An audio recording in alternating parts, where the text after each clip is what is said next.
Hi friends, today is going to be a little bit out of order. I'm going to have you do your independent practice first, the part you do on your own first, which is kind of like your homework. And then we'll go into lesson 2, or step 2 in your thing where you'll watch the lesson with her and do some practice. And then we'll come back at step 3 and you'll be back with me to do the practice together. So let me switch over my camera. Okay, we're back. So in your binder, you're going to want to find this paper. It's one of these sprints again, and it's number 15, 1 and a 5, number 15. You're only going to do the front of this page, and then on step 3, we'll do the back together.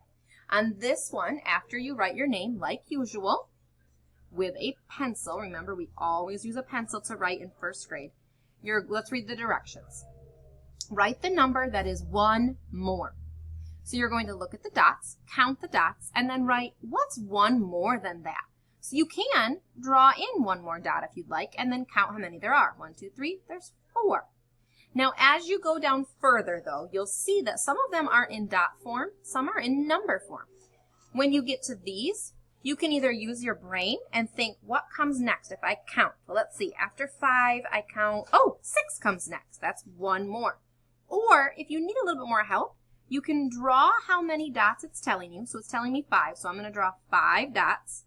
And then I'm going to draw one more. And then I can count how many I have. 1, 2, 3, 4, 5. 6. There's my answer. I want you to complete all of this page.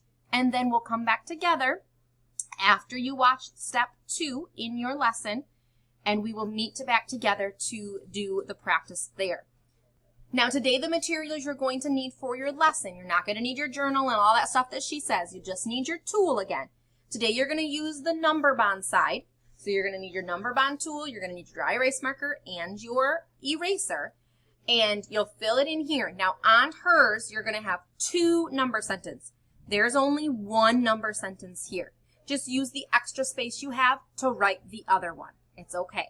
You'll understand what that means when we get to that. So you're going to complete the sprint first. So when this video is done, you'll complete the sprint first. Then you'll get your materials ready. Click number 2 and do it with her.